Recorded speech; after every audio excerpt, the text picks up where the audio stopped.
नमस्कार, बहुत बहुत स्वागत है आपका डीडी न्यूज के इस खास कार्यक्रम इस वक्त में। मैं हूं निखिल सिंह और क्या है इस वक्त की बड़ी खबरें जिनके बारे में विस्तार से जानने समझने को लेकर आपके मन में जिज्ञासा है। क्या है इन खबरों के मायने, क्या है इनके पीछे का एजेंडा। तो अगले 1 घंटे में हम बात करेंगे कुछ ऐसी ही बड़ी खबरों की जिस पर चर्चा जरूरी है। इस चर्चा में जुड़ेंगे अपने संवाददाताओं से और विशेषज्ञ मेहमानों से भी। सबसे पहले आज बात करेंगे कि मीडिया संस्थान की पड़ताल में दिल्ली के स्कूलों की बदहाली एक बार फिर सामने आई है। वहीं दिल्ली के आबकारी नीति में हुए घोटाले में शामिल एक और आरोपी का स्टिंग सामने आया है। केजरीवाल पर काले धन को सफेद करने का आरोप लगा रही है अब बीजेपी। क्या कुछ है इसके पीछे की राजनीति, इस पर चर्चा करेंगे। इसके साथ ही साथ खास तौर पर चर्चा करेंगे पश्चिम बंगाल में शिक्षक भर्ती घोटाला के खिलाफ बीजेपी के नबान अभियान पर ऐसा क्या कुछ कह दिया अभिषेक बनर्जी ने कि टीएमसी को बैकफुट पर आना पड़ा है। और यूपी में कैसे एक्शन में है पुलिस, इस पर भी होगा चर्चा और भी होगा बहुत कुछ। सबसे पहले देखते हैं क्या है हेडलाइंस। प्रधानमंत्री नरेंद्र मोदी शंघाई सहयोग संगठन शिखर सम्मेलन में भाग लेने के लिए आज उज्बेकिस्तान की 2 दिन की यात्रा पर होंगे रवाना। विदेश मंत्रालय ने कहा, सदस्य देशों के बीच संपर्क और व्यापार को बढ़ावा देने के लिए सम्मेलन में तमाम मुद्दों पर होगी चर्चा।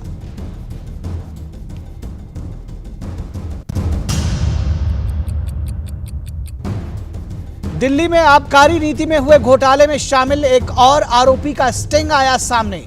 भाजपा ने प्रेस कॉन्फ्रेंस कर दिल्ली सरकार की आबकारी नीति पर साधा निशाना। कहा, केजरीवाल ने चुनिंदा लोगों को पहुंचाया फायदा। केजरीवाल पर काले धन को सफेद करने का लगाया आरोप।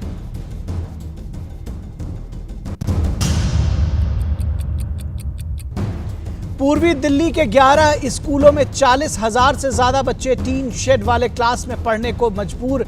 मीडिया एजेंसी ने केजरीवाल एजुकेशन मॉडल की पड़ताल। डीडी न्यूज के रिपोर्टर पर इन्हीं स्कूलों के खुलासे पर हुआ था हमला।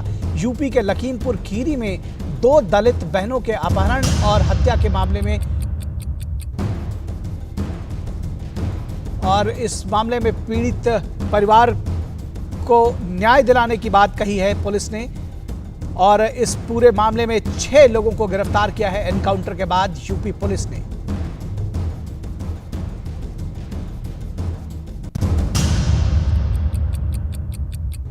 भाजपा के राष्ट्रीय अध्यक्ष जेपी नड्डा नागालैंड की 2 दिवसीय दौरे पर वोघा जिले के ओल्ड रिफिम में एक जनसभा को करेंगे संबोधित। कोहिमा में भाजपा नेताओं से भी करेंगे मुलाकात।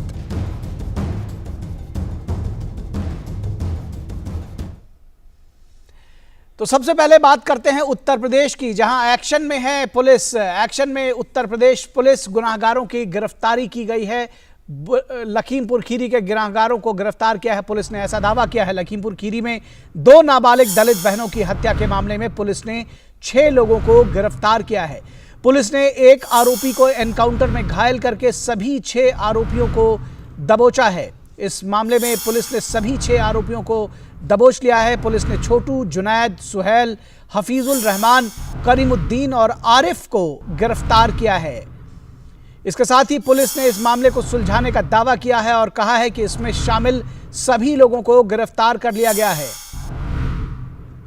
पुलिस ने गिरफ्तार सभी 6 आरोपियों के खिलाफ हत्या और बलात्कार का मामला दर्ज किया है।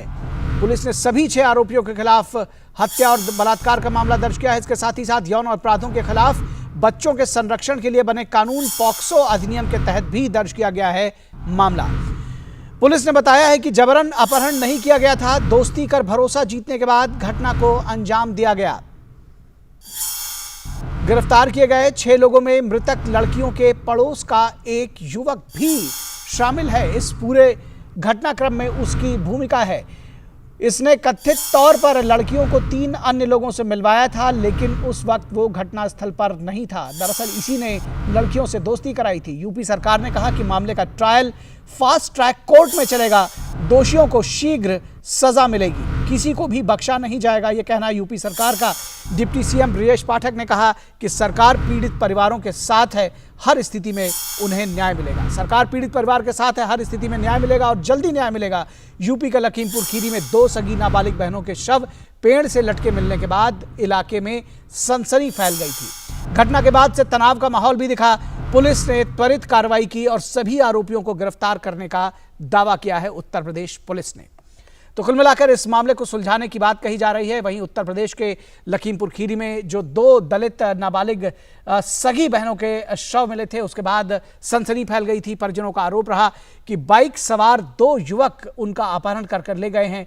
उत्तर प्रदेश के उप मुख्यमंत्री ब्रजेश पाठक ने लखीमपुर की इस घटना को बहुत दुखद बताया और जघन्य अपराध बताया। उन्होंने कहा कि सरकार इस मामले को उसने गंभीरता से लिया है।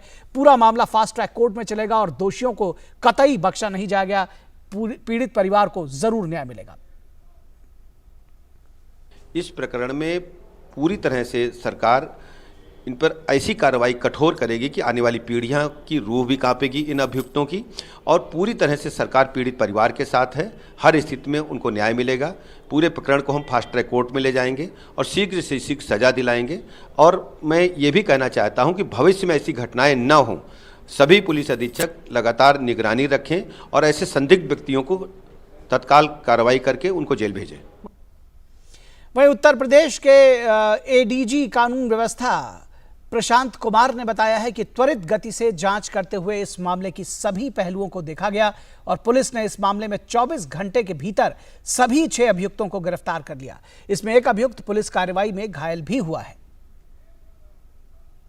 त्वरित गति से अन्वेषण करते हुए इस केस की सभी पहलुओं को देखा गया। सारे फॉरेंसिक एविडेंसेस वहाँ कलेक्ट किए गए तथा 24 घंटे के अंदर ही सारे अभियुक्त, जिसमें से एक व्यक्ति नामजद था, तथा 5 अन्य अभियुक्त इसमें गिरफ्तार किए गए हैं और उसमें एक अभियुक्त घायल भी हुआ है पुलिस कार्रवाई में।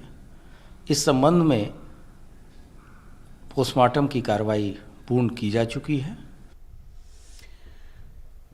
और इस पूरी खबर पर बातचीत करने के लिए हमारे संवाददाता लखनऊ से विकास सिंह हमारे साथ जुड़ रहे हैं। विकास, सबसे पहले इस मामले में जो भी ताज़ा अपडेट हो वो हमें जानकारी दें। उत्तर प्रदेश सरकार ने कहा है कि फास्ट ट्रैक कोर्ट में मामला चलेगा, शीघ्र से शीघ्र जो दोषी हैं उनको सज़ा मिलेगी, जो पीड़ित परिवार हैं उन्हें हर हाल में न्याय दिलाया जाएगा। क्या कहेंगे आप? जी बिल्कुल निखिल, फिलहाल शवों का पोस्टमार्टम किया जा चुका है और शव पीड़ित परिजन को सौंप दिए गए हैं। अब उनके अंतिम संस्कार की कार्रवाई होगी।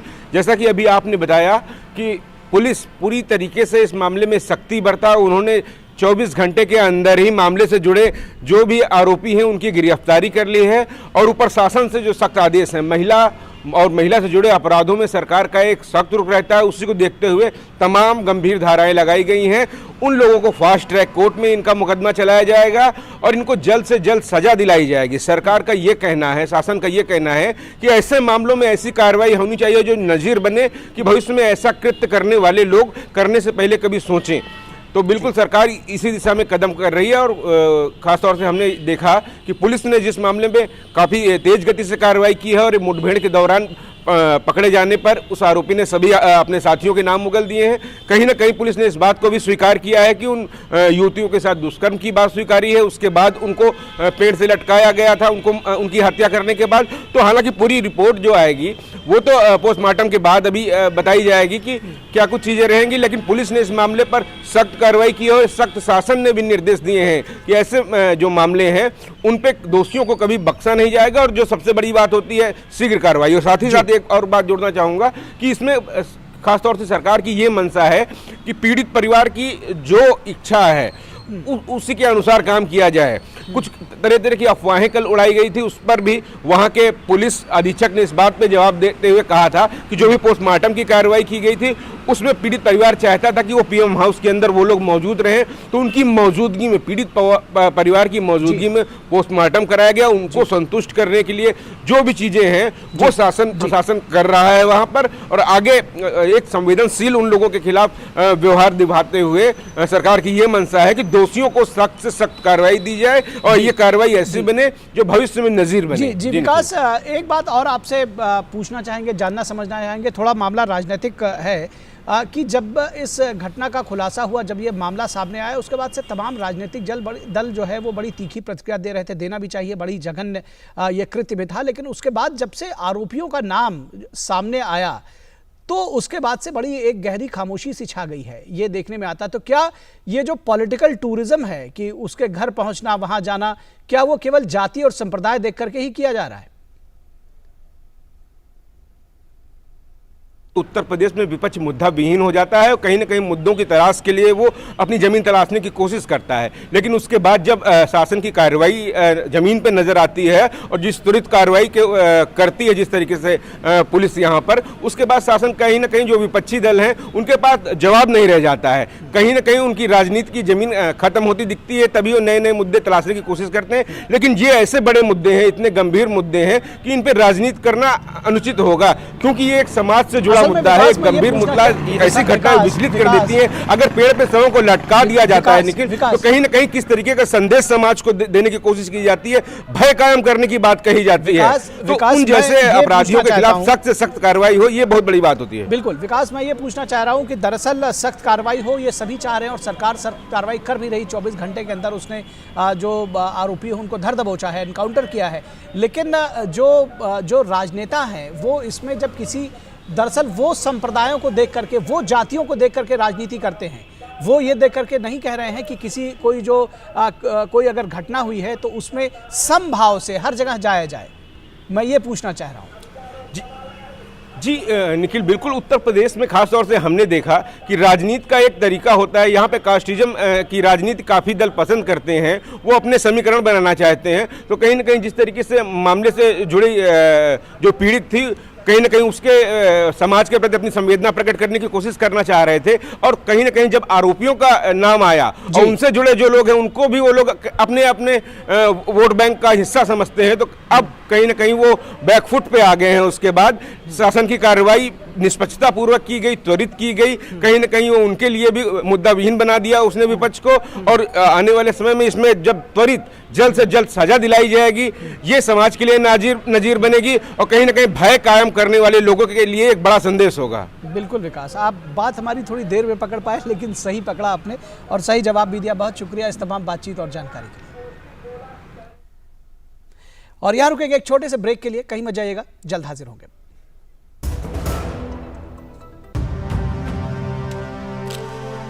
भारत की पोलियो से जीत की कहानी बड़े बड़े शब्दों में लिखी जाएगी, पर इस जीती हुई लड़ाई को कायम रखने के लिए हमें अपने प्रयासों को जारी रखना होगा जब तक दुनिया से पोलियो का खतरा पूर्ण रूप से टल न जाए। खतरा है बरकरार, इसीलिए पोलियो की खुराक पिलाना है हर बार। 2 बूंद हर बार, पोलियो पर जीत रहे बरकरार।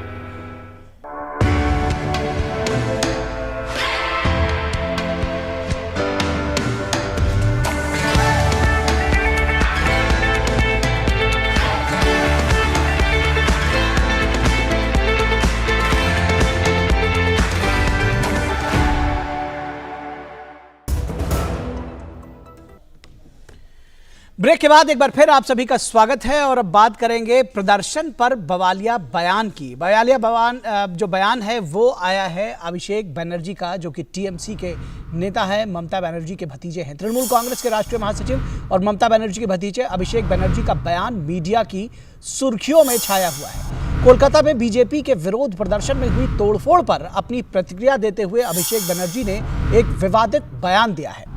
क्या बयान दिया उन्होंने? अभिषेक बनर्जी ने कहा कि अगर पुलिस की जगह वे होते तो प्रदर्शनकारियों के सिर पर गोली मार देते। ये समझा जा सकता है कि किस तरह का यह बयान है। पिछले दिनों बीजेपी के नवान रैली में पुलिस की कार्रवाई में 400 से ज्यादा बीजेपी कार्यकर्ता बुरी तरह से जख्मी हुए थे, जबकि प्रदर्शनकारियों के विरोध प्रदर्शन में दर्जन भर पुलिसकर्मी भी घायल हो गए थे।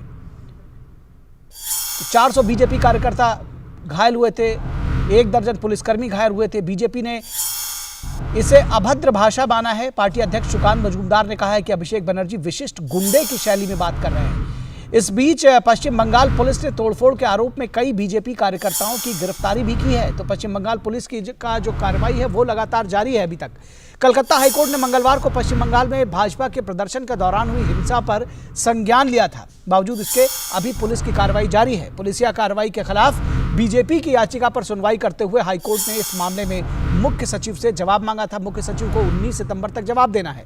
सबसे बड़ा सवाल यह है कि लोकतंत्र में हिंसा की कोई जगह नहीं है, फिर बगैर जांच के किसी को उपद्रवी बताना और उन्हें गोली मारने की बात कहना क्या किसी राजनेता को शोभा देता है? ये लाख टके का सवाल है जिसको आम जनता को, सभी लोगों को सोचना समझना चाहिए। और क्या कुछ कहा है अभिषेक बनर्जी ने, आइए आपको सुनवाते हैं। আর আমার সামনে যদি পুলিশের গাড়িতে আগুন জ্বলতো বা এইভাবে পুলিশের উপর আক্রমণ হতো, আমি এখানে শুট করতাম মাথার উপরে। तो आपने सुना किस तरह से कह रहे हैं, इशारा करते हुए कि माथे पर गोली मारनी चाहिए। आप समझ सकते हैं ये लोकतंत्र है और इस तरह की भाषा शैली।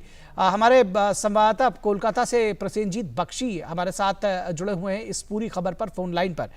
प्रसेनजीत, इस तरह का बयान क्या राजनीतिक अहंकार की भाषा है, या ये दिखाता है कि लोकतंत्र की समझ नहीं है, या ये दिखाता है कि विरोधियों को बर्दाश्त नहीं करेंगे? ये किस तरह का बयान है और क्या प्रतिक्रिया है इस पर? देखिए निखिल, मैं तो निराश हुआ जिस तरह से दिखाया और लोगों को बताया। ये अभिषेक बनर्जी बोला है कि सर पे गोली मारता अगर मैं होता, तो उस तरफ ममता बनर्जी ने कही कि पुलिस गोली चलाने की स्थिति में चल गई थी। वो तो पुलिस काफी शांति से स्थिति को काबू में लाने की कोशिश की। स्थिति ऐसा हो गया था कि पुलिस को गोली चलाना चाहिए था।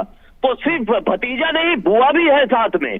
तो इसीलिए आपके ऊपर मैं निराश हूं कि आपको दोनों ही बताना इसीलिए चाहिए। अपडेट के लिए आपको जोड़ा है प्रसेनजीत, ताकि ये अपडेट्स जो है आप कोलकाता से सीधे हमारे दर्शकों को बता सके। आपने जानकारी इसमें जोड़ी कि ममता बनर्जी का भी ये बयान आया है। जी, जारी रखें अपनी बात।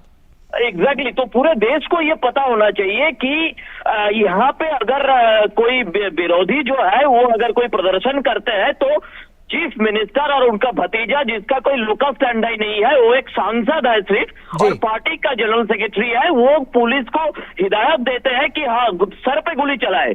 तो मतलब बंगाल को चला किसी को कौन रहा है? बुआ और भतीजा मिलके चला रहा है। और उसका नतीजा ये है कि पुलिस कल जिस तरह से इतना बैरिकेडिंग के बाद भी जिस तरह से दमन और पीड़न का हथकंडा अपनाया था, तो उसका कोई जरूरत नहीं था। और जिस तरह से जो एक डेमोक्रेटिक प्रदर्शन के बीच में वाटर कैनन, फिर टीयर गैस, फिर लाठीचार्ज, ये सब कुछ करने के बाद अगर ऊपर से लोग कहते हैं कि गोली चलाना चाहिए था, तो बंगाल की हाल क्या है और हम जैसे बंगाल की पत्रकारों का हाल क्या है, ये पूरे देश की दर्शकों को, पूरे देश की नागरिकों को समझना चाहिए। निखिल जी, बिल्कुल।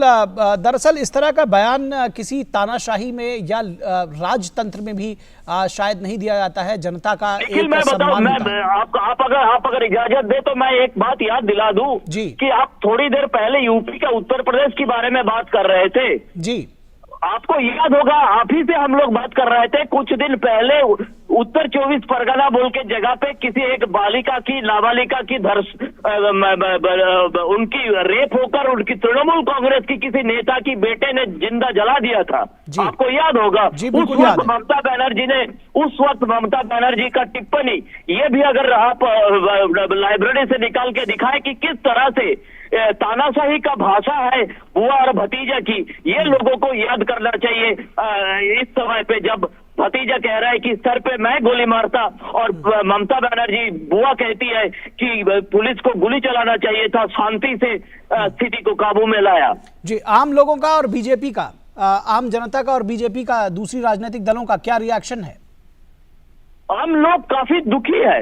देखिए, बात बीजेपी या तृणमूल का नहीं है, बात यह है कि सरकार विरोधी पक्षों के साथ किस तरह से बर्ताव कर रहा है। तो इसीलिए जो तृणमूल कांग्रेस का समर्थक है वो भी दुखी है, जो वाम मोर्चे का समर्थक है वो भी दुखी है, क्योंकि कल जाके ऐसा तो नहीं है कि तृणमूल कांग्रेस अगले 100 साल तक बंगाल में राज करेंगे। हो सकता है कि इसी तृणमूल कांग्रेस समर्थकों को आने वाले दिनों में इस तरह की आंदोलन करना पड़े, वाम मोर्चे को इस तरह के आंदोलन करना पड़े। लेकिन तब अगर सरकार की तरफ से ये रवैया रहे तो इसीलिए लोग दुखी है। और बीजेपी की तरफ से अभी प्रेस कॉन्फ्रेंस दिखाया गया किस तरह पुलिस की तरफ से उनके समर्थकों के ऊपर लाठीचार्ज किया गया, दमन और पीड़न किया गया, और बीजेपी की तरफ से ये दावा किया गया कि police unprovoked lathicharge, tear gassing और वाटर कैनन चलाया है। ये प्रेस कॉन्फ्रेंस शायद अभी भी चालू है। सुकांत मजुमदार ये प्रेस कॉन्फ्रेंस ले रहे थे। जी जी जी, चलिए बहुत शुक्रिया इस तमाम बातचीत और जानकारी के लिए। लेकिन बेहद दुखद है कि एक भारत जैसे लोकतांत्रिक देश में जहां इतनी गहरी जड़ें हैं लोकतंत्र की और लोकतंत्र को एक उत्सव के तौर पर सारे लोग यहां मनाते हैं, ऐसे समय पर इस तरह के बयान जो किसी राजतंत्र या किसी तानाशाही में भी शायद कोई ना देता हो, ऐसे बयान लोकशाही में दिए जा रहे हैं, वो भी एक जिम्मेदार व्यक्ति के द्वारा। बहुत दुखद है। तो फिलहाल यहाँ रुकेंगे एक छोटे से ब्रेक के लिए, कहीं मत जाइएगा। ब्रेक के बाद भी खबरें जारी रहेंगी। Power Grid, a Maharatna PSU of Government of India, largest transmission utility of country, embarked on one such remarkable journey to establish one nation, one grid, one frequency, culminating into one electricity market. Power Grid, transmitting power, transforming lives. बहू कहाँ गई थी? अम्मा आज UHND था ना, भाभी वहाँ गई थी। वो क्या हुए है? इस दिन ANM बहन जी स्वास्थ्य संबंधी बातचीत करवाती हैं। वो बातचीत करें किस बात पे? अब जैसे संतुलित भोजन और साफ सफाई है, अस्पताल में सुरक्षित डिलीवरी है, बच्चों के टीके, एनीमिया से बचाव और तो और बुजुर्गों की सेहत की देखभाल की बातें हैं। महीने में एक बार होता है ये अर्बन हेल्थ न्यूट्रिशन डे। राष्ट्रीय शहरी स्वास्थ्य मिशन हरियाणा, स्वस्थ बने जीवन, हर बस्ती हर आंगन।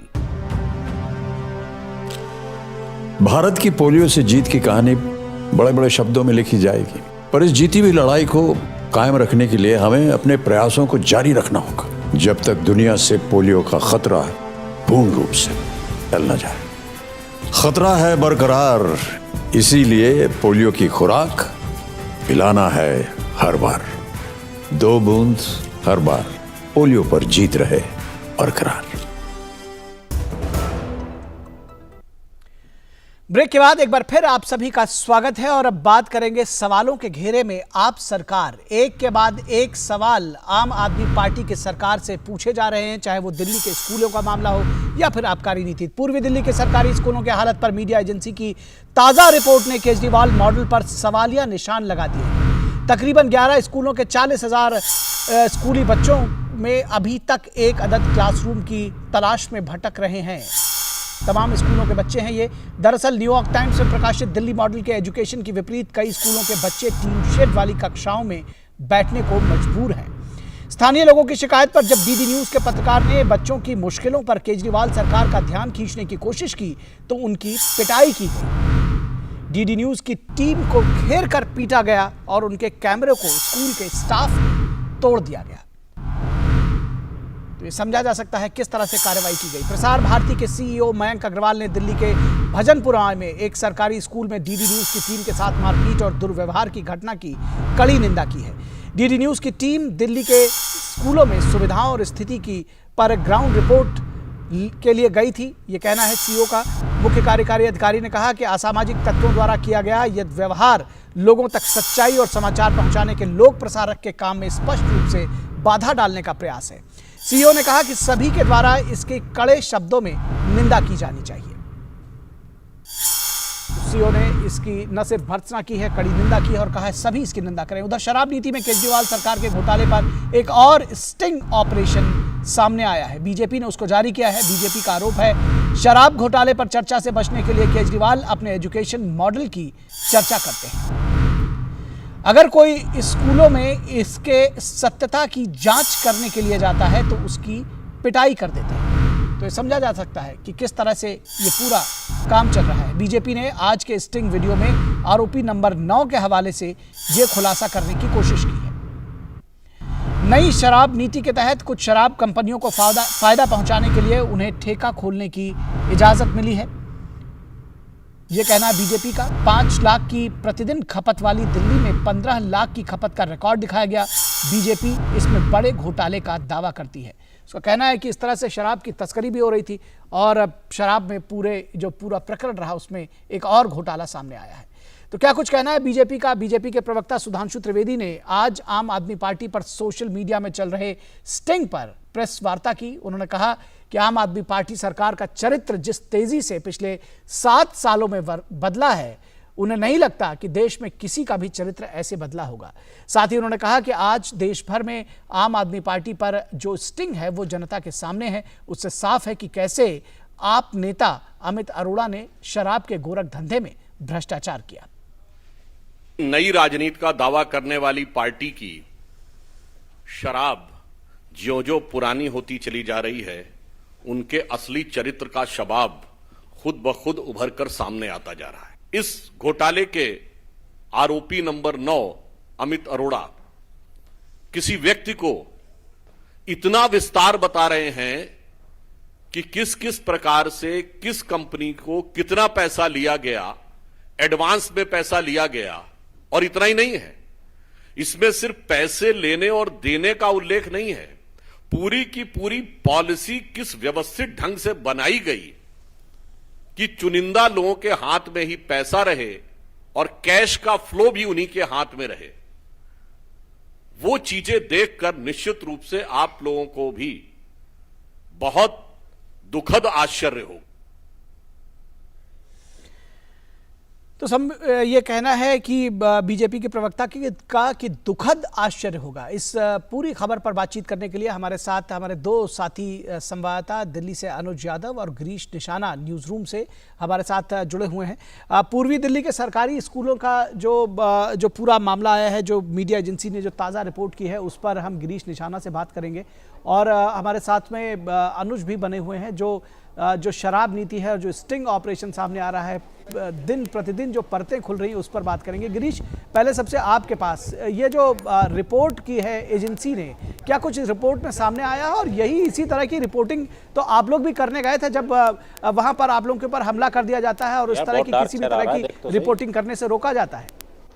जी बिल्कुल निखिल, आपने ठीक कहा, क्योंकि जिस तरह से रिपोर्टें सामने आ रही हैं उसमें साफ कहा गया है कि पूर्वी दिल्ली और उत्तर पूर्वी दिल्ली के काफ़ी ऐसे स्कूल हैं जहां पर विद्यार्थियों को सही से सुविधाएं नहीं मिल पा रही हैं। वही जो बच्चे हैं वो टीन सेट के अंदर पढ़ रहे हैं। तो इन्हीं तमाम चीज़ों को देखने के लिए जो रियलिटी है, ग्राउंड रिपोर्ट करने के लिए हम लोग भजनपुरा के एक स्कूल में पहुँचे थे, जिसका नाम रघुवर दयाल जन कल्याण स्कूल था, जो दिल्ली सरकार का स्कूल है। उसी की सच्चाई देखने के लिए हम स्कूल पर पहुँचे। वहाँ के अभिभावकों की शिकायत थी कि काफ़ी उनको दिक्कतें आती हैं, बच्चों को काफ़ी दिक्कतें आती हैं, चाहे पेयजल की समस्या हो, चाहे गर्मी के अंदर पंखा ना चलने की बात हो। तो बहुत सारी दिक्कतें विद्यार्थियों की और उनके अभिभावकों की थी, जिनको जांचने के लिए हमारी टीम, डीडी न्यूज़ की टीम, मैं और हमारे साथ हमारे कैमरा सहयोगी, हमारे कैमरामैन अजय कुमार और लाइटिंग असिस्टेंट आनंद कश्यप वहाँ पर ग्राउंड रिपोर्ट पर पहुँचे थे, जो उसका पूरा जायजा लिया। और जायजा लेने के बाद हम जैसे ही वहाँ पर स्कूल पर पहुँचे तो स्कूल के अंदर कुछ देर बाद ही निखिल, वहाँ के जो शिक्षकों ने एक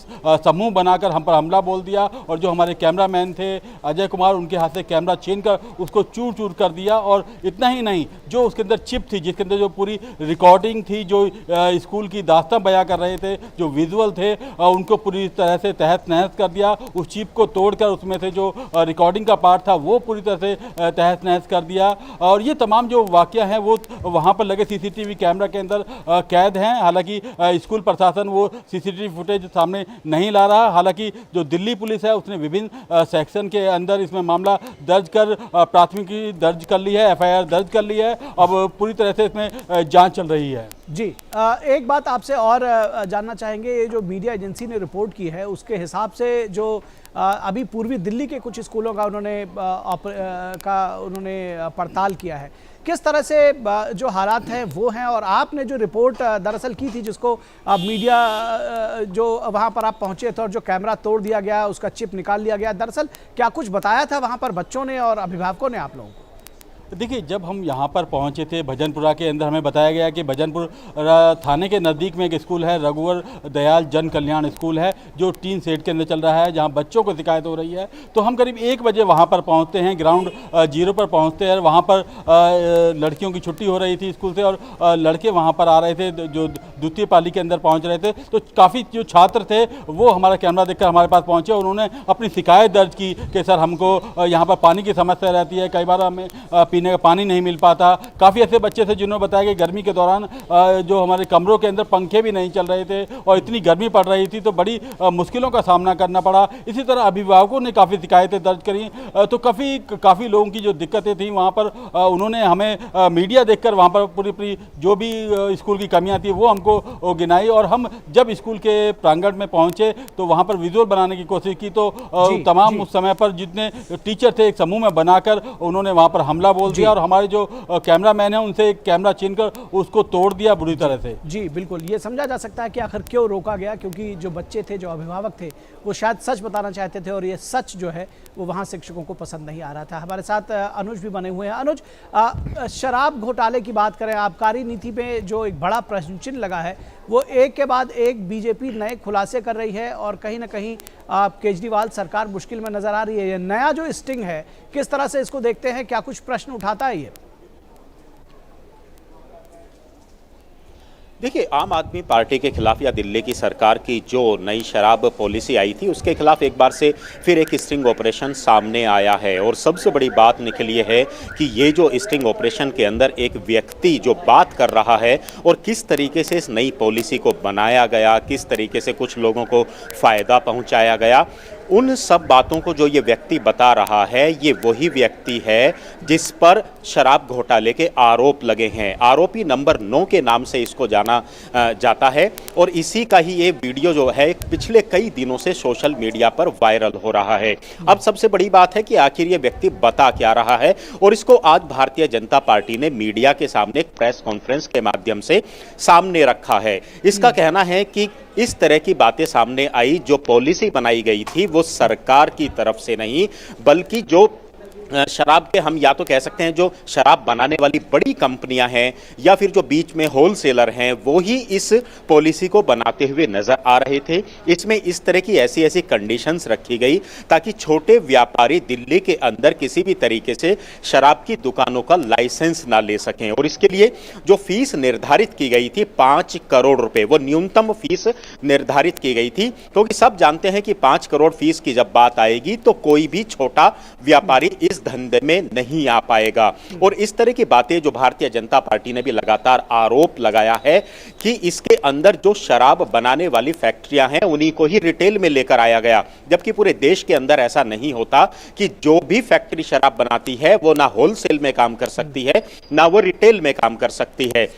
इसके अंदर जो बड़े बड़े जो दुकानें दी गई, जो शोरूम खोले गए, उन्हीं कंपनी को दी गई। इसमें एक सबसे, मैं अपने दर्शकों को आसान शब्दों में निखिल बताना चाहें तो इसमें दिल्ली के राजस्व को नुकसान पहुंचाने की बात है। वो कैसे पहुंचाया गया? आप सपोज कीजिए 500 रुपए की अगर शराब की बोतल आती है तो उस पे 35 से 40% टैक्स रेवेन्यू, हम बात करें एक्साइज टैक्स के रूप में दिल्ली सरकार को जाता था। इसको दिल्ली सरकार ने उल्टा कर दिया, इस पे सिर्फ 5 से 7% वो टैक्स लगाया जो सिर्फ होलसेलर को या रिटेलर को जाता था। तो अभी तक जो एक बड़ी राशि दिल्ली के रेवेन्यू में आती थी उसका नुकसान हुआ और जो बीच में होलसेलर और रिटेलर थे उनको इसका फायदा हुआ। और यही आरोप लगातार भारतीय जनता पार्टी या कुछ विपक्षी दलों ने लगाए हैं कि ये जो फायदा हुआ है कई हजार करोड़ रुपए का, इसका फायदा अरविंद केजरीवाल जो मुख्यमंत्री हैं या उनकी सरकार को व्यक्तिगत तौर पर हुआ, उनके लोगों को हुआ और उसी पैसे का इस्तेमाल फिर गोवा के चुनाव में या पंजाब के चुनावों में किया गया। इस तरह के लगातार आरोप भारतीय जनता पार्टी दिल्ली के अंदर लगा रही है। लेकिन सबसे बड़ी बात यही है, जितने भी आरोप अभी तक आम आदमी पार्टी पर लगे हैं उसका कोई भी किसी भी तरह का जवाब अभी तक सबूतों के सामने आम आदमी पार्टी ने नहीं दिया है। जबकि विशेष सत्र दिल्ली विधानसभा का भी बुलाया गया था। बिल्कुल, विशेष सत्र बुलाया गया, अभी तक कोई सेटिस्फैक्ट्री जवाब जो है वो नहीं आया है। लेकिन फिलहाल हमारे साथ में यहाँ इस पूरे मुद्दे पर बातचीत करने के लिए हमारे साथ में 2 खास मेहमान जुड़ रहे हैं। शिवम छाबड़ा जो कि बीजेपी से हमारे साथ जुड़ रहे हैं और स्वपन कुमार राजभर, ये हमारे साथ आम आदमी पार्टी के सपोर्टर हैं, ये हमारे साथ जुड़ रहे हैं इस पूरी खबर पर बातचीत करने के लिए। आप हमारे साथ में हमारे साथ में स्वपन कुमार राजभर मौजूद हैं, इनसे इस चर्चा की शुरुआत करते हैं। स्वपन कुमार राजभर, देखिए एक के बाद एक आरोप लग रहे हैं और एक के बाद, अगर शराब घोटाले की बात पहले करें, शराब जो आबकारी नीति पर जो इतना बड़ा प्रश्न चिन्ह लगा है, एक दूसरा स्टिंग ऑपरेशन आ गया कई नए खुलासों के साथ में। बीजेपी हमलावर है, वो कहती है कि केजरीवाल जी माफी मांगे देश से। च्युइंगम कहाँ है मेरे? नहीं लाया ना जी।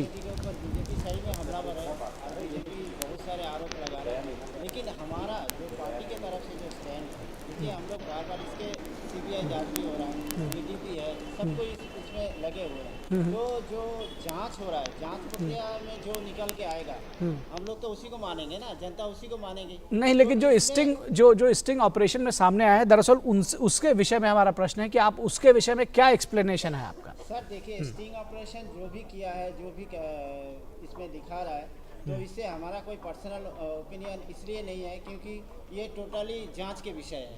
अब स्टिंग ऑपरेशन जो दिखा रहा है उसको भी जांच होना चाहिए, जो सच्चाई है वो सामने आना चाहिए। हम लोग तो बार बार कहते हैं कि सच्चाई के सामना करने के लिए हम लोग तैयार हैं, सच्चाई के लिए हम लोग हरदम तैयार है। जहाँ आप सच्चाई दिखाइए, जो भी जांच में आएगा हम लोग उसके साथ देने के लिए तैयार हैं। चलिए, आप सच्चाई का सामना करने को तैयार। हमारे संवाददाता अनुज यादव हमारे साथ बने हुए हैं। अनुज, ये जो आम आदमी पार्टी के समर्थक हमारे साथ बैठे हैं, स्वपन कुमार राजभर, ये कह रहे हैं कि सच्चाई का सामना करने के लिए तैयार है और जो कुछ दिखाया गया है दरअसल उस पर इनको यकीन नहीं है। क्या कहेंगे आप?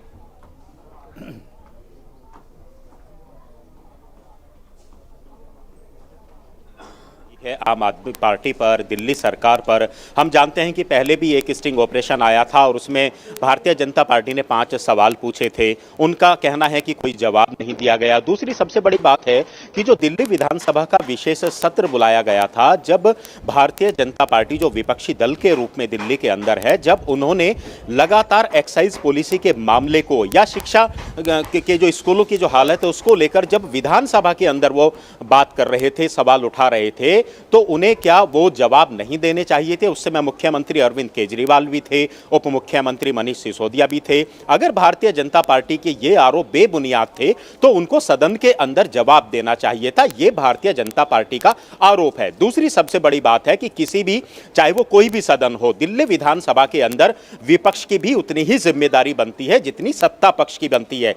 लेकिन उस दौरान क्या तस्वीरें देखने को मिली कि विधानसभा अध्यक्ष ने मार्शल कार्रवाई करते हुए भाजपा के 6 के 6 विधायकों को सदन से बाहर रखा और जितने दिन भी सदन की कार्रवाई रही उसमें विपक्ष की कोई भूमिका नहीं रही। अगर Bharatiya Janata party press conference के माध्यम से या सदन के बाहर या सड़कों पर आंदोलन और प्रदर्शन कर रही है, सवाल पूछ रही है, तो उसका जवाब आम आदमी पार्टी को देना चाहिए। यही एक सबसे बड़ी बात भारतीय जनता पार्टी लगातार आरोप लगा रही है।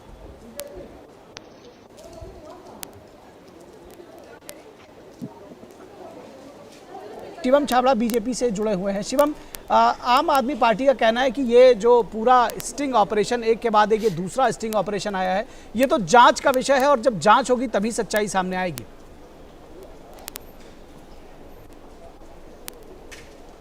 तो हम भी तो ये कह रहे हैं कि जांच का विषय, हमने तो कभी भी इस बात को रिट्रैक्ट नहीं किया कि जांच का विषय नहीं। लेकिन पब्लिक डोमेन में अगर कोई आरोप लगते हैं, जब आप स्वयं जाकर के पब्लिक डोमेन में आंसर करने के लिए उत्सुक रहते हैं, तो अरविंद केजरीवाल जी को, मनीष सिसोदिया जी को पब्लिक डोमेन में आकर के एक प्रश्न का उत्तर देना चाहिए। ये बताना चाहिए कि साहब आपकी अगर शराब की नीति जो आप बखान करते हैं जी,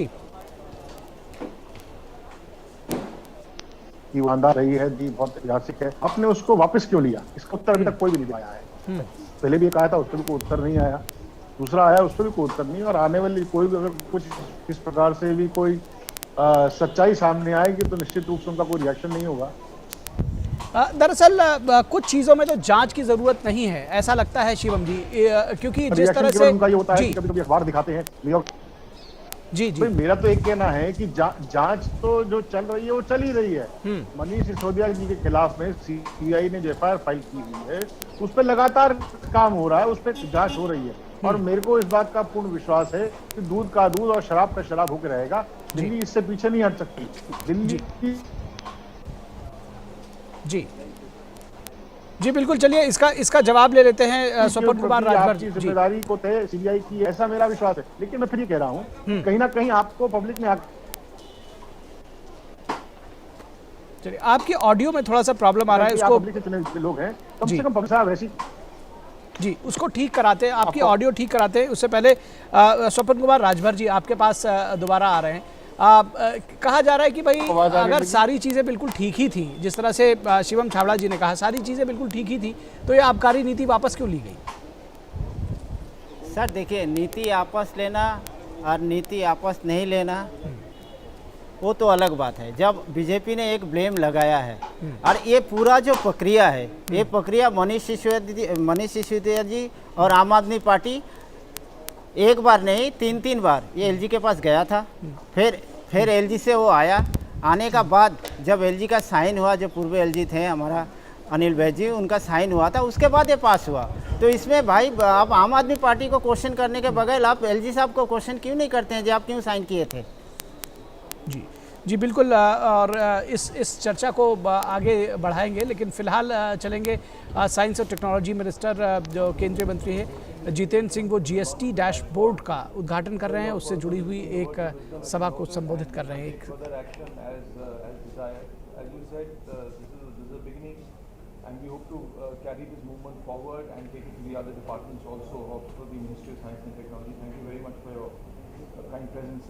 I'd like to thank Secretary Science and Technology and GST, who's been a beacon of light for us, who's guided us through this entire process and who's held our hands. I'd like to thank the other honorable secretaries of Department of Biotechnology and Ministry of Earth Science who've been kind enough to also grace the occasion. I'd like to thank friends from the media who turned up in fairly substantial numbers for being.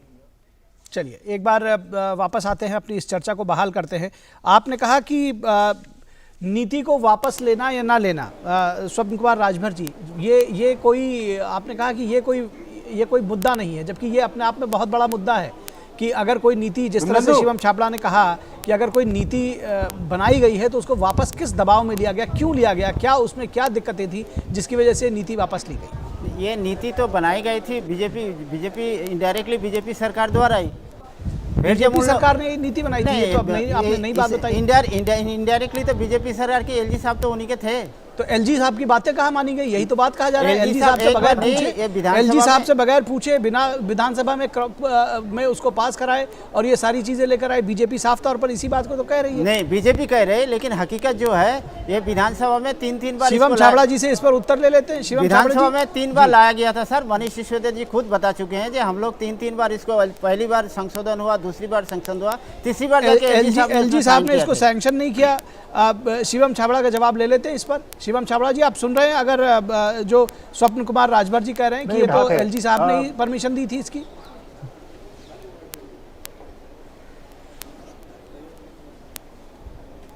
इनको सीधे को उत्तर देना चाहिए कि अगर जी शिवम छाबड़ा जी, आप हमको सुन पा रहे हैं? मैं जी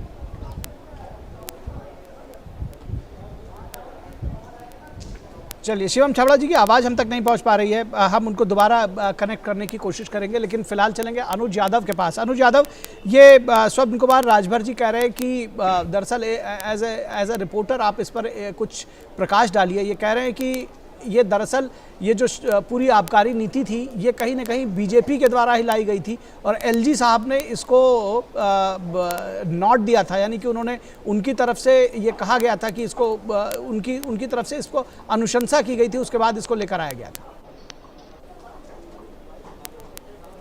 देखिए, इसमें सबसे बड़ी बात यह है कि जब किसी भी तरह की कोई पॉलिसी होती है या उपराज्यपाल के पास जाती है तो उसको बनाकर कौन भेजता है? उपराज्यपाल अपने आप से कोई नीति नहीं बनाते, कोई पॉलिसी नहीं बनाते और उपराज्यपाल अपने आप से किसी फाइल को आगे नहीं बढ़ाते, क्योंकि दिल्ली के अंदर चुनी हुई सरकार है। दिल्ली की कैबिनेट ने यह प्रस्ताव पास किया था, इस पॉलिसी को पास किया था, उसके बाद यह प्रस्ताव दिल्ली के उपराज्यपाल के पास भेजा गया। हाँ, यह बात जरूर है कि दिल्ली के उपराज्यपाल ने जो ये पॉलिसी नई आबकारी नीति थी, इस पर कई बार उन्होंने इस फाइल को वापस लौटाया, क्योंकि उन्होंने इस पर काफी गंभीर जो आपत्तियां थी वो उन्होंने दर्ज कराई थी और इसमें संशोधन कराए थे।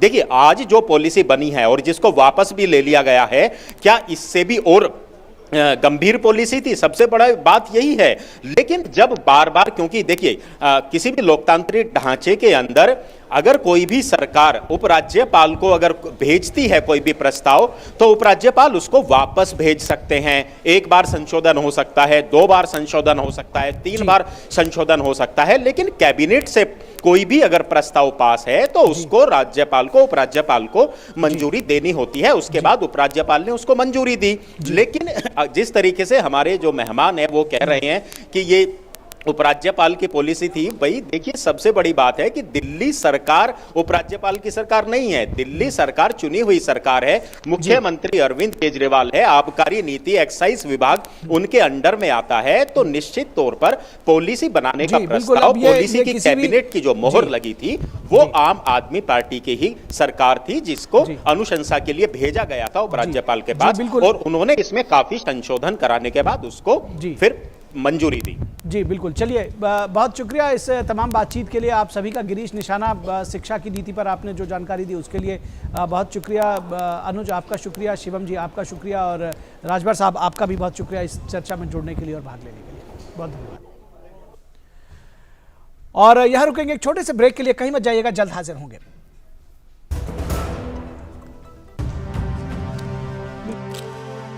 भारत की पोलियो से जीत की कहानी बड़े बड़े शब्दों में लिखी जाएगी, पर इस जीती हुई लड़ाई को कायम रखने के लिए हमें अपने प्रयासों को जारी रखना होगा, जब तक दुनिया से पोलियो का खतरा पूर्ण रूप से टल न जाए।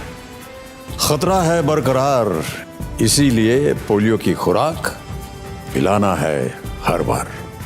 2 बूंद हर बार, पोलियो पर जीत रहे बरकरार।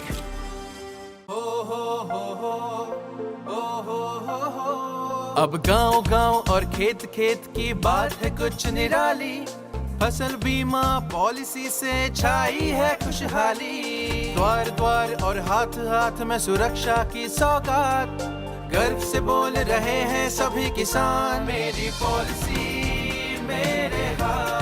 आजादी के अमृत महोत्सव पर हम देश के किसानों को दे रहे हैं सुरक्षा की सौगात। प्रधानमंत्री फसल बीमा पॉलिसी अब आपके हाथ, और पॉलिसी को बीमित किसानों के द्वार तक पहुंचाने के लिए हमने फसल बीमा पॉलिसी वितरण कार्यक्रम का किया है शुभारंभ।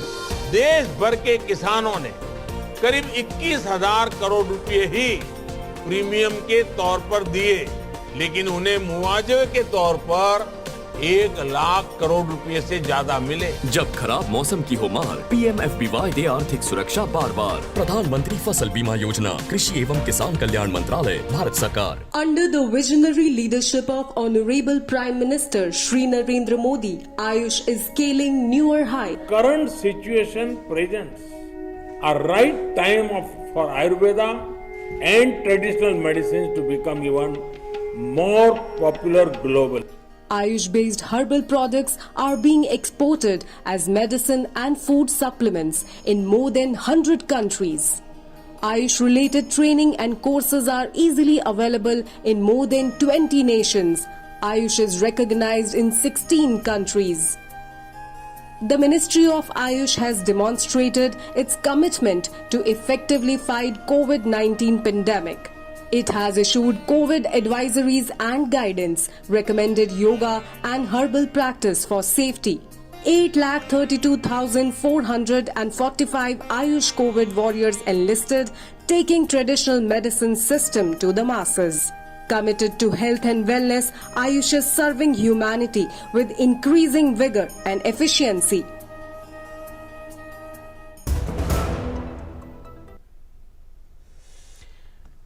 ब्रेक के बाद एक बार फिर आप सभी का स्वागत है, और अब चर्चा करेंगे पाकिस्तान के एक और झूठ पर, FATF और मसूद अजहर पर। आखिर क्या कुछ है इसका सच, एक बार फिर से। दरअसल जैश मोहम्मद के सरगना मौलाना मसूद अजहर चर्चा में है। चर्चा में क्यों है कि इनकी, ये कहा जा रहा है कि इनकी मौजूदगी कहां पर है, अफगानिस्तान में या पाकिस्तान में। पाकिस्तान में FATF की टीम आतंकी फंडिंग पर जांच में जुटी हुई है, और उधर ये अफवाह फैलाई जा रही है कि मसूद अजहर जो है वो गायब है।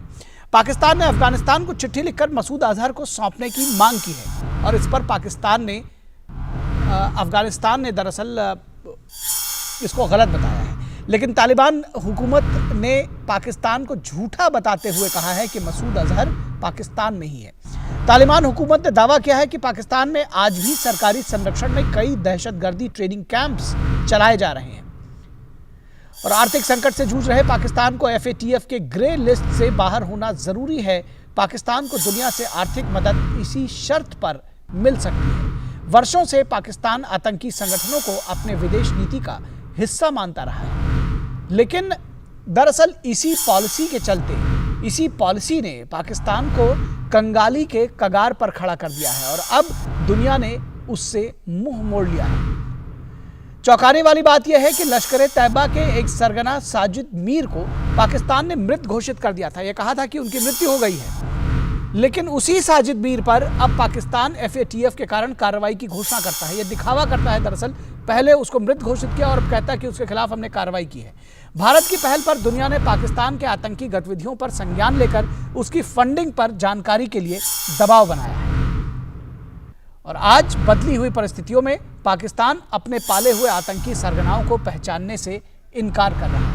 तो ये समझा जा सकता है कि किस तरह से ये पूरी बदली हुई परिस्थितियां हैं और अब पाकिस्तान पर क्या कुछ अफगानिस्तान ने जवाब दिया है। इस पूरी खबर पर बातचीत करने के लिए हमारे संपादकीय सलाहकार विनोद मिश्रा हमारे साथ जुड़ रहे हैं। विनोद जी, आपसे समझना चाहेंगे कि ये कहीं ना कहीं अपने आप को बचाने की कवायद थी और ये कहने की कोशिश थी कि भाई हम आतंकियों पर कार्रवाई कर रहे हैं, उसी कड़ी में मसूद अजहर पर हमने कार्रवाई की है, वो कहीं गायब हो गया है, लेकिन अफगानिस्तान ने तो पोल खोल दिया, ऐसा लगता है।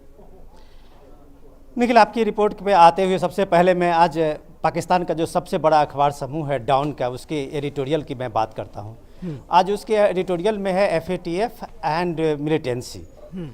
तो उसने ये बताया है कि ये पाकिस्तान आज जो मिलिटेंसी के कारण जब इतना बदनाम हुआ, पूरी दुनिया में एक तरह से उस पर एक ब्लैक स्पॉट बन गया है, एक टेरर आप कह सकते हैं कि ब्रीडिंग ग्राउंड के नाम से पाकिस्तान मशहूर हो गया।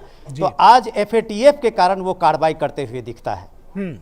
तो वो आज एडिटोरियल कह रहा है कि अगर पाकिस्तान की ये जो बदतर हालत बनी हुई है, अगर पाकिस्तान के हुक्मरान ये पहले दिन से सोचते तो आज शायद इनकी ये बदतर हालत नहीं होती और भारत की तरफ पाकिस्तान में भी इन्वेस्टमेंट आता जी। तो ये एक समझने की बात है कि पाकिस्तान के हुक्मरानों ने पिछले 50 सालों से जो मिलिटेंसी को एक फॉरेन पॉलिसी बनाया और भारत को टारगेट करते हुए लगातार जो आप कह सकते हैं कि ब्लीडिंग इंडिया बाय 1000 कट्स का एक पॉलिसी बनाकर यहाँ आतंकवाद को झोंका, तो आज उसका जवाब दुनिया FATF के रूप में दे रहा है। आज उसको पूछा जा रहा है कि तुम्हारे ये आतंक फंडिंग का सोर्स कहां से है, और इस सोर्स को बताने के लिए आप देखिए कितने मजे की बात है कि आज FATF की टीम जो है वो पाकिस्तान में है और पाकिस्तान में वो FATF की टीम देखना चाहती है कि पाकिस्तान इन वर्षों में क्या कार्रवाई की है, ये मिलिटेंट आउटफिट के जो ऑर्गेनाइजेशन है उनके फंडिंग पे क्या कार्रवाई हुई है, और उसके आने के साथ पाकिस्तान में किस तरह का एक हवा बनाई जाती है, कि रूमर बनाया जाता है कि मौलाना मसूद अजहर जो इंटरनेशनल टेररिस्ट घोषित हुआ है, जैसे मोहम्मद को पहले से बैन किया हुआ है, और आज उसको बताया जा रहा है कि हमने अफगानिस्तान को चिट्ठी लिखी है और हमने उसे अफगानिस्तान से मांग की है कि आप जल्दी मौलाना मसूद अजहर को हमारे गिरफ्त पे सौंपिए और हम उस पर कार्रवाई करेंगे, कानून के हिसाब से कार्रवाई करेंगे। तो आज अफगानिस्तान ने उसको कड़ा जवाब दिया है। अफगानिस्तान ने कहा है कि आप झूठ बोल रहे हैं और आप पाकिस्तान के सरकारी संरक्षण में आज भी पाकिस्तान में कई ऐसे मिलिटेंट आउटफिट हैं जो बेखौफ घूम रहे हैं, उनको सारा कुछ उनका ट्रेनिंग कैंप चल रहे हैं और पाकिस्तान आज अफगानिस्तान पे उंगली उठा रहा है कि ये सारी सह जो है वो सारी बातें अफगानिस्तान में चल रहा है। तो ये एक तरह से पाकिस्तान अफगानिस्तान ही उसको एक्सपोज कर रहा है कि आज अफगानिस्तान बता रहा है कि दरअसल टेररिस्ट का जो मेन अड्डा है वो अफगानिस्तान है, पाकिस्तान है। निखिल जी, इसकी परिणति कहाँ देखते हैं, किस तरह से देखते हैं कि ये जिस तरह से FATF के दबाव में फिलहाल फौरी तौर पर कहीं ना कहीं कोई बहानेबाजी करते हुए कार्रवाई का एक ढोंग रचते हुए नजर आ रहा है पाकिस्तान, किस तरह से ये पूरा मामला आगे लेगा, क्या पटाक्षेप इसका देखते हैं आप? निखिल देखिए, ये पाकिस्तान के लिए बहुत मुश्किल का दौर है। आप ये मुश्किल का दौर मैं इसलिए कह रहा हूँ कि आप ये देखिए कि 6 महीने तक के लगातार प्रयास के कारण IMF ने उसको 1.5 मिलियन डॉलर्स का पैकेज दिया है। कोई भी कंट्री से उसकी कोई मदद मिलने वाली नहीं है, और उसमें FATF का सबसे बड़ा ये है कि FATF से जब तक उसको ग्रे लिस्ट से बाहर नहीं किया जाएगा, कोई भी दुनिया की कंट्री है उसको मदद देने के लिए अभी आगे नहीं आएगी। तो पाकिस्तान की जो संकट है आज, जो वो टेररिस्ट आउटफिट और उसके सरगनाओं को पहचानने से इनकार कर रही है पाकिस्तानी हुकूमत, उसके पीछे का कारण यही है कि उनको पैसा चाहिए और पैसे के रुकावट में सबसे बड़ी रुकावट यही ऑर्गेनाइजेशन है। तो ये FATF का ही दबाव है। जब आप देखिए पिछले 1 साल से पाकिस्तान की पार्लियामेंट ने कम से कम 13 अमेंडमेंट लाए हैं, जो उन अमेंडमेंट में ये बता रहे हैं बार बार कि हमें इस टेररिस्ट ऑर्गेनाइजेशन से कोई नाता रिश्ता नहीं है। इस बताने के बावजूद भी FATF आज भी डाउट में है कि पाकिस्तान को ग्रे लिस्ट से हम हटाएं या नहीं हटाएं। देखिए, अब पाकिस्तान को सरवाइव करने के लिए पैसे चाहिए। इकोनॉमी जो है वो ही आपके पॉलिटिक्स को सरवाइव करा सकती है। कहते हैं ना कि बेस्ट इकोनॉमिक्स ही बेस्ट पॉलिटिक्स हो सकता है, और आपका इकोनॉमिक्स है नहीं। तो इस हालत में अब ये हालत ये है कि पाकिस्तान के जो फौज का जो अभी तक रहा है, जो वहाँ के मुल्लाओं के साथ जो उनका गठजोड़ रहा है, सारे मदरसों में जो उन्होंने एक तरह से जो ब्रीडिंग ग्राउंड बनाया हुआ था, और एक तरह से पाकिस्तान का आप कह सकते हैं कि फौज का एक फुट सोल्जर में उसने एक टेररिस्ट आउटफिट को सामने में लाया था। आप देखिए पिछले 15-20 साल से कश्मीर में वो उसी पाकिस्तान ने उसी फौज को, अपने फौज को पीछे रख के आतंकवादी को भेज के उसने ये लड़ाई लड़ी है। तो ये उनको एक आप कह सकते हैं कि एक बहुत शॉर्ट बजट में उसने एक लड़ाई को, जो ये कहते हैं ना ब्रीडिंग इंडिया बाय 1000 कट्स को, उसने बहुत कम बजट में इसको अंजाम दिया है पाकिस्तान ने, भारत में और खास करके कश्मीर में। तो ये FATF के बाद और उनकी जो माली हालत खराब हुई है, तो दुनिया ने उनको आईना दिखाया है कि बॉस आप अपना घर ठीक कीजिए, और जब तक आप अपना घर ठीक नहीं करेंगे तब तक शायद दुनिया से कोई भी मदद मिलने का आप कम से कम अभी एक्सपेक्ट नहीं कर सकते हैं। और पाकिस्तान इस रियलिटी को अब जान लिया है। निश्चित और पाकिस्तान इस नीति को जान गया है, और दुनिया भी दरअसल कहीं ना कहीं पाकिस्तान को जान गई है। इसीलिए वो भी कहती है कि पहले अपने आप को दुरुस्त करिए, पहले अपना जो घर है वो ठीक करिए, और उसके बाद मदद के लिए सामने आइए। बहुत शुक्रिया इस तमाम बातचीत और जानकारी के लिए विनोद मिश्रा। तो आज के इस वक्त के इस अंक में बस इतना ही। हमारी पूरी टीम को दीजिए इजाजत। नमस्कार।